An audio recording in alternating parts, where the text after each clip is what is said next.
ready.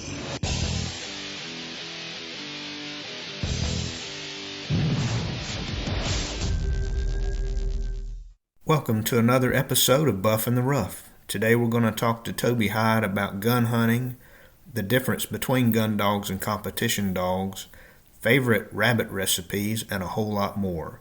Help me welcome Toby Hyde to the program. Well, hey Toby, how are you doing? I'm doing pretty good, Sam. How about you? I'm doing better than I really deserve. But I really appreciate you being on with us today, and I know you're a busy man, and I appreciate you taking time out to talk about gun dogging, especially. But we'll get into some other things too. But Toby, for folks that maybe don't know you, would you mind telling us a little bit about yourself? It can be hunting related, maybe how you got into hunting, but it can be what you do outside of hunting too. Other interests that you may have. Yeah, man. My name's Toby Hyde. I'm from Louisiana. Grew up, born and raised there, and decided to move up here when about 20 years old, and been here ever since. And I've rabbit hunted all my whole life. I've always had beagles, and that's about me. Toby, I can't believe this because I met you. I don't know. I started into really field trialing and getting into beagles a little bit, maybe 6, 8, 9 years ago now. You were one of the first people I ever hunted with, and I don't remember ever knowing that you were from Louisiana. Really? I did not know that. I told you that. That's fascinating. That's fantastic. Yes, well, one of the things I wanted to ask you about, your kennel name is called Line Shot. Now, I've seen Line Shot kennels. You got some cool stuff, some gear that I see when I see you out and about. But where did that name come from? How did you get your kennel started? All right, I'll tell you a little story on that one. When I moved back up here to North Carolina and got going, I decided I wanted some more dogs, and I started getting dogs. And a buddy of mine, I went hunting with him, and he wanted to sell all his dogs, so I decided I'd buy them. And I didn't know what I was buying. I just knew they was registered. When I got them home, started looking through them, every one of them was Bronco-influenced hounds. Mm-hmm. They was all Broncos. And the older male I got was a son directly out of Bronco's Alibaba. Mm-hmm. And a lot of people know that dog. And his name was Maravic's Line Shot Laser. So when I started breeding him, I started naming his puppies Line Shot. And that's where the name come from. I've stuck with it ever since. Been Line Shot kennels ever since. Outstanding. That's a good story. Yes, sir. Yes, sir. Well, another thing that I know about you that maybe some of the other folks don't is that you hunted and maybe you still do. You've hunted a lot of different types of formats with different registries over the years, and so I know you've competed, especially all over the country probably, but with different formats in mind. What are some of the better hounds that you've hunted with or against that stick in your mind? That's a good one. I've hunted with lots of really, really, really good dogs. And I thought about that today when I figured you'd ask me that, and I come up with 5 dogs that I can really, really think of that any man would love to have. And one of them, everybody knows it, is Kristen Bunny's Flame Dog. Mm-hmm. Mm-hmm. Well, I had a chance one time to judge that dog against one of my really good buddies, Manny Frizzle. He had a dog named Fire. We had a performance pack hunt, and they all come, and I got picked to judge that cast. There was a 3-dog cast. Mm-hmm. It was actually a 2-dog cast. Them 2 dogs, the Fire Dog and the Flame Dog, run me harder than I've ever been run in my life. In performance pack, you have to chase the dogs. They about killed me. That was the best rabbit race I've ever seen 2 dogs run. They just didn't make mistakes. They just both pounded the whole hour, just hard running. It come down to the last few seconds, and my buddy Manny's dog got a check at the end and won the hunt. Wow. And it just amazed me how hard them dogs run. I couldn't believe it. As fast as them dogs ran, and me and Kristen Bundy was standing there when Fire got the last check. And I told her, I said, that's as hard as I've ever had to judge in my life. Wow. But them 2 dogs put on a show that was it was unreal, a great show.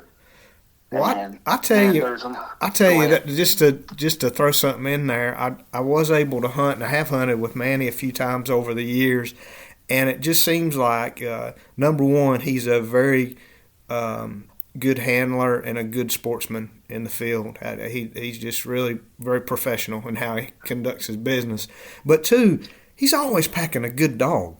It didn't matter what I hunted with. I believe he could just go down to the local pound and pick something up and bring it to a hunt and just whip you on the weekend with it.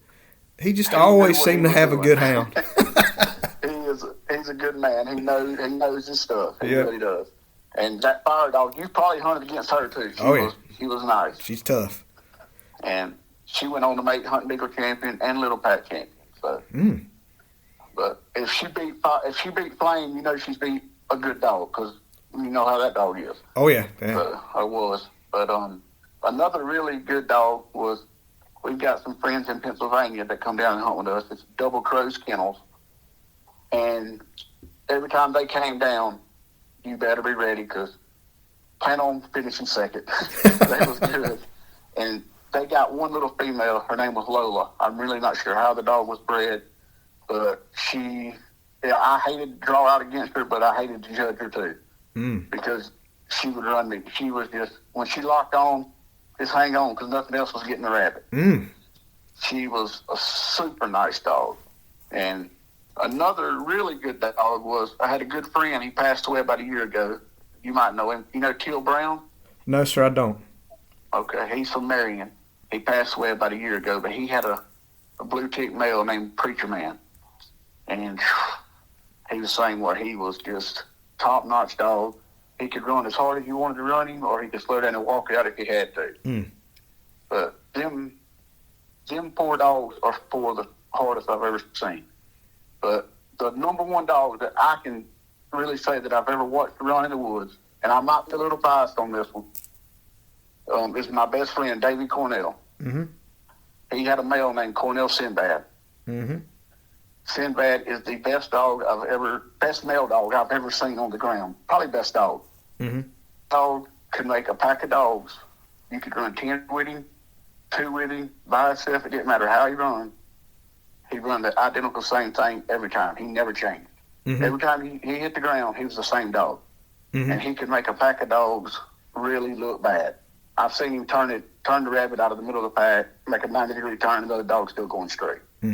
I've seen him just make dogs look. You'd think he was wrong sometimes, and he wasn't. He was right. He's the best dog I've ever seen on the ground, I think. And who'd you say owned him? David Cornell. Yeah. Okay. Yeah, you know David. Oh yeah. I watched that dog from when he got him till he died, and we gun hunted a lot over that dog. And Phil tried him. He was a hunting beagle champion. He was a little pack champion. Well, he was a grand champion, hunting beagle champion. He was a little pack champion. He done a lot. He was just it's hard to beat dogs like that one. So that's probably the best 5 dogs that I can just off the top of my head think about.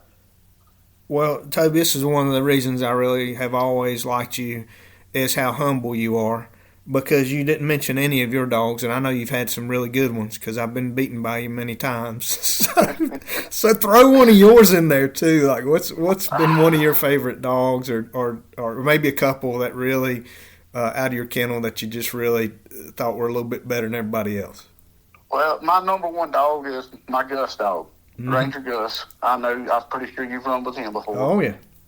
He's 12 inches at the most. On his good day, he goes 12 and a quarter.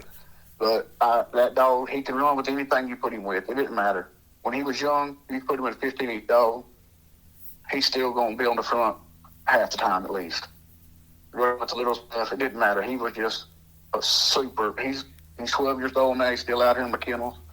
But he championed in UKC, Little Pack, and Progressive Pack, 3 different formats. And he's been my number one for years now. And that's probably my special dog. And I got a female here, Wings, and she's been a special dog too. She's a champion in every format too. And she's been a really, really nice dog. But I can tell people all the time, I don't brag on my dogs. I I like my dogs. I feed my dogs. That's all that matters to me. Mm-hmm. It's more fun when I hear somebody else brag on them. Yeah. I don't have to. I love that. I love it. Well, one of the things, there's a couple things that I wanted to ask you about, and these are just general observations from knowing you over the years. But again, when I first started competing some, and I'm not some big competition hunter at all, but I do like to go every once in a while and see what everybody's hunting and kind of measure what I've got against what folks are pushing out there. But one thing I noticed about hounds that you hunted, and you just mentioned Gus, he's not a 15-inch full stick kind of beagle. And it seems like a lot of folks today, I mean, if they can get it to get under stick, some of them, I swear they're not 15. They're 16, 17. I don't know what they do to get them under that dang stick, teaching them the limbo or something. But, speed kills in a lot of these trials. You want something really fast, and those big, long legs can really, really help a dog out on some of these lines. But, dang, your dogs, they didn't have to be the biggest, and they always competed and were tough to beat. I mean, just tough. Certainly, I've seen you win more than your share, man. I mean, really. I thought you always did really well in these things, which leads me kind of to what I really wanted to focus on today, which is gun hunting. Going out there. It's fun to go to these things and carry a scorecard and do the best we can to kind of judge these dogs and determine a winner for the day. That's nice, and I enjoy it myself. But I got to tell you what I enjoy more than anything is going out with my buddies. They bring their dogs. I bring a couple of my knuckleheads, and we go out and try to harvest some good game, have good dog work, maybe do some training out there with some of the younger hounds, and be able to take back game and enjoy it. Prepare it, clean it, prepare it, cook it, and really enjoy it. And that's something that I know you do as well. So, first off, I got a question for you. It's kind of loaded, but I think I know how you're going to answer it because I think I know you. But is there a difference between good competition dogs and good gun dogs? There shouldn't be, in my opinion. Mm-hmm. If you can go out here and kill rabbits in front of your dogs, you should be able to hunt them dogs in competition. Mm-hmm. A lot of people's not going to tell you that, but every dog that I hunt, I can compete with. That's just how I'm not going to have two different kinds of dogs. I'm going to compete with what I hunt. So. Mm-hmm. I knew that's what you were going to say. So thinking about that, let's take it just a step farther. So what traits do you look for in a hound that will make it both? That'll make it a good competition dog, but will also make it a really good gun dog. What do you look for in your hounds? Okay, I'll tell you one thing that nobody's going to say this but me probably. My number one thing is handling. My dog better handle. If he ain't handling, he ain't going nowhere. Handle is number one for me. He better handle better than he hunts. But that being said, he better hunt too. But brains, he's got to have brains. And handling, brains come with handling. Mm-hmm. So if he can handle, he's got some brains, and he'll make it. Mm-hmm. So handling, brains, hunt. Mm-hmm. Mm-hmm. So that's it. The foot don't matter to me. It don't matter, because if they can smell it and they can run it straight, they gonna make some of them dogs that real fast look bad. Mm-hmm. That's how I look at it. What does it take to have a good gun dog pack? I mean, I've heard all kinds of stuff. You need a good jump dog. You need dogs that have good line control, keep the track going. But you also need dogs that can put the pressure on that rabbit and bring him around too. You want to keep him going. But what does it take? What do you like in your pack? What kind of dogs do you like in it? A little of all that, but we run 10 dogs at a time at least. We never have less than 10 on the ground. We rabbit hunt. Mm-hmm. We love to hear the sound. So you got to have your jump dogs, but you got to have your dogs that make good decisions. Turn the rabbit. Don't make, when they overrun a track, they've got to shut their mouth and get back to where they lost it and go again. Mm-hmm. And you got to have dogs that's really good in the check area. But hunt, go get it, and make a lot of noise. Mm-hmm. That's what we like. So you mentioned the number of hounds that you like to take. Is there a certain number or the perfect number of hunters to take with you? As long as they're safe, you can have all you want. Okay, I got you. As long as everybody's safe. Mm-hmm. If you got some out there that we don't allow when we go hunting, there's no jump shooting at all. Mm-hmm. You have to wait. It don't have to circle, but you have to wait till it starts coming back to you. Mm-hmm. Because there's no rabbit ever shot on a rabbit leaving out. Mm-hmm. We don't allow it. That's how you get dog shot, you get people shot, you get everything. It's just a safety thing. Mm-hmm. If it's leaving, you do not pull the trigger. You shoot it when it comes back. If they don't bring it back, we'll get another one later. It's just a rabbit. A rabbit's not important. The dogs and the people is important. So that is you a can have as many hunters as you want as long as everybody's safe. Mm-hmm.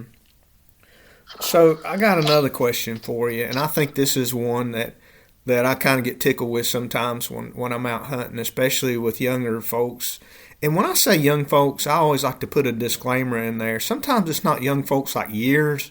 I'm not talking about 10 or 12-year-old youngsters. Right. It might be a 25 or 30-year-old that just never has been hunting before, just didn't grow up, for whatever reason. They just really weren't into hunting, so they're new to the sport. But when you're out there and there's this excitement and the hounds are roaring and they're doing a great job and you finally get to take that game and it's just like you see them go get it and they're excited and then they're like, oh man, what'd I do now? What'd I do with this thing? What can you share with new folks or even folks that may have been doing this for a while? In our part of the country, let me back up just a second. Our part of the country, the temperature may be all over the place. It may be nice and cold and crispy, like in the 20s this morning with a good hard frost on the ground. And then, just a few weeks back, I was hunting, it was like 75 degrees. So you have to think about temperature and you have to think about making sure with food safety that you're taking good care of your game, you're making sure it's nice and clean, and those kind of things. But once you harvest your game, once you take that rabbit, what are some tips that you could give people on what comes next? Do you clean your rabbits at your truck? Do you take them home and clean them at the same time? How do you keep them safe? How do you keep them cool? Do you put them in a cooler? What are some of the steps or tips that you could give somebody starting out that maybe just doesn't know what to do? First thing, if you're running with my dogs and you feel it, you better pick it up off the ground. Because if you don't, the dog is going to get it. Yeah. And you ain't getting it back. But I see a lot of these guys kill them and let their dogs run up there and smell them. My dogs ain't going to do that. They're going to grab it and go with it. Yeah. But I think they like they like to eat rabbit as much as we do, I think. Yeah. But good tip, if it's really going to be warm and hot, you have to get the guts out of them. You have to field dress them. Mm-hmm. You have to get that part out of them really quick and just keep them in the shade. Mm-hmm. And if you got a cooler, throw them in a cooler. Mm-hmm. Keep them cool. Mm-hmm. Everything's going to be fine with them. You can't let them sit a day or two, but you let them sit 3 or 4 hours, never going to be fine. Mm-hmm. But if it's really hot, you have to get them in a cool spot or you're going to lose it all. Mm-hmm. And as far as cleaning the rabbits in the field, if we got people with us that want to take rabbits home, we always offer, hey, you want us to clean these rabbits before you take them? That's just how our group does. Mm-hmm. We'll clean them for you right there, and we'll put them in a bag and let you take them with you. Mm-hmm. But some people do that. Some people take them home and clean them. Some people don't even want them. They just want to come out and have a good time and kill a few rabbits. And if they don't want them, I'm more than happy to take them. Mm-hmm. Because we really like them. I like them a lot. I eat them a lot. And people want to ask me all the time, well, how do you cook rabbit? If you can cook chicken, you can cook rabbit. Mm-hmm. Anything you can do with a piece of chicken, you can do with a rabbit. Mm-hmm. No matter what. If you want to make rabbit dumplings, make rabbit dumplings. You want to fry it up. It doesn't matter how you do it. A rabbit, just like a piece of chicken. Cook it however you cook chicken. Mm-hmm. My favorite way is probably put it in a crock pot, let it cook till it comes off the bone, take all the bones out, pour barbecue sauce in it, and let it sit for a little bit, and that's great sandwich. That's one of my favorite ways to do it. Well, that sounds terrific. It's really good. Years ago there was a couple that went to our church, and it seemed like they always brought rabbit. I mean, it was Baptist church, so they've got a potluck Right. about every other week. It That's seems right. like, but she would always prepare some kind of rabbit dish, and it's exactly what you said, Toby. It was just swap out the chicken for rabbit. So there were all kinds of casseroles she would have. She'd fry it. Yep. She had it in dumplings, barbecued, you name it. But it was great. That's where I first was introduced to eating rabbit. It was terrific. Yep. I'll tell you a funny story. I took it's been with me and my wife. It's been about 10 years ago. We had a Christmas dinner, and I fixed rabbit and dumplings and brought it to the dinner. And all her family was in there eating and bragging on how good them dumplings was. And they asked who made them. They told them it was me. And I said, "That's chicken. That's rabbit. That ain't chicken." Every one of them quit eating it. They wouldn't none of them eat no more of it. Because they found out it was rabbit, not chicken. So they all loved it till then. Oh my goodness, people are funny. But if they Yeah, really right. knew Yeah, where man. their meat came from, they'd probably freak out. Yep. Oh, wow. Well, I've got another question for you. Again, kind of focusing on folks that are new to our sport. I spent a lot of time growing up coon hunting, and one thing I know for sure is if you're not comfortable while you're hunting, you're not going to have a good time. So when people are getting dressed or thinking about what gear to take when they go out on one of these gun dogging trips, do you have any recommendations on what they need to be thinking about? Do you have any recommendations on what kind of shotguns that you think are really good for rabbit hunting? I've seen people shoot with pistols and stuff. Rifles, all kinds of different things, but what are some of your thoughts, for a youngster on what kinds of things they should be thinking about when they're gearing up, and that could be gear that they're wearing too, just things that you wear, boots or whatever. Good, comfortable pair of boots because you're going to do a lot of walking. That's important. And like I said, we wear fireproof clothes all the time, our pants and our jackets and stuff, good hunting vests. And other than that, dress in layers because you can always take it off. You can't put it back on. You ain't got it. So, but clothes-wise, that's whatever. It really don't. You ain't got to worry about camouflage, not when you're rabbit hunting. But just dress comfortable. As far as guns, I shoot a 20 gauge. So that's a good one. It don't tear them up as bad as a 12 gauge, but it don't reach as far as a 12 gauge either. And I've got some really good friends down in South Carolina, and all they shoot 410s. Oh, And they can shoot. I'm telling you, when you hear one of them shoot, you know it's a dead rabbit. yeah. They are so good. And Well, they really shoot. I tell you that's great advice. I think my number one, if I had to list like things in order of what you need, a good pair of boots is probably number one. And I think a lot of folks that maybe aren't used to busting through briars and stuff, rabbit hunting, maybe they've done other kinds of hunting, other types of hunting. You gotta have something briar-proof, man. It'll just, especially in where we hunt, Toby, you can get torn up pretty quickly. But another thing that's really, I didn't think about it, think it was that big of a deal until I really got into it, was a good vest. Yes. That you can put stuff in, because we're kind of approaching this as if you just showed up and wanted to go hunting and see what rabbit hunting was all about. That's one thing, but if you're handling dogs, you've got to have a place to have your GPS stuff that you got on your dog, your trackers, your trainers, dog leashes, and all kinds of stuff. You've got to have a place to put all that stuff and carry it. Yeah, we got so much stuff. People think we just got a gun and a dog. We got leashes, we got Garmins, we got shells, we got everything. I mean, it's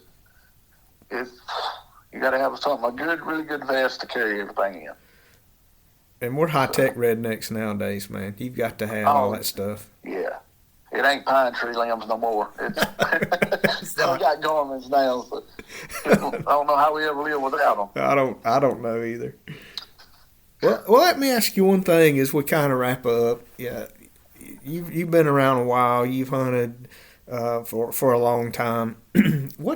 Where do you see the sport going in the future? Do you feel pretty good about it? Do you? I know you guys because I kind of keep up with you, but our listeners may not know.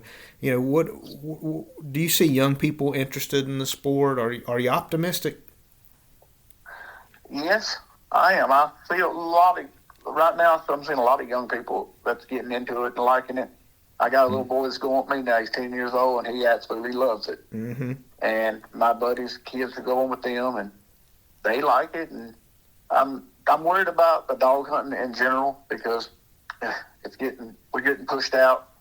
Mm-hmm. No place to hunt, and so much deer season now. We don't really have good spots to hunt till after deer season. Mm-hmm. Mm-hmm. So, but if you like me, my favorite thing is I just hearing my dogs run. I only got to carry a gun most of the time. We do, but I like my dogs, but we're just getting pushed out. But I think there's a lot of people still interested in it and like it and want to do it. So that's a good thing. Well, that's good. I feel the same way. I'm cautiously optimistic, but I do think you hit a good topic maybe for another day is deer hunters versus small game hunters and the challenges that we face, especially here in western North Carolina. And I think it's probably like that kind of all over the country, but there is a competition. There's only so much land you can hunt. That there's only so much land available. They're not creating new hunting lands every day, so there's a competition for it. And so that presents a lot of challenges for us. I'm the same way, Toby. Hey, you can hunt this land, but you have to wait till after deer season. And everywhere we go, that's how it is. That's how it is. So that is a real thing. But I've hunted about every weekend since it started. But I've hunted a lot of game lands, and you run into that on game lands too. I mean, you try to stay away from deer hunters, but it don't always work that way. But most of our good spots are after deer season. Well, and we'll wrap up kind of on a couple last questions. But if you had an opportunity for someone to talk to someone who's interested in rabbit hunting, whether it's competition or gun hunting or just pleasure hunting, just going out and listening to the hounds run, what kind of advice would you give to someone that was interested in learning more about hunting with hounds? Be patient. Have fun. That's it. Just be patient because it's not always good. We show the good stuff, but there's a lot of stuff on the backside that's not that great. But you got to have patience if you're going to do this. If you don't have patience, it's not going to work for you because you got good days, you got bad. So. Yeah, there's some days you don't even run anything, right? You go out there and it's just. Yes, sir. I've been there quite a few times. There's some days that it's unbelievable. And some days you're just like, man, do I really own these dogs?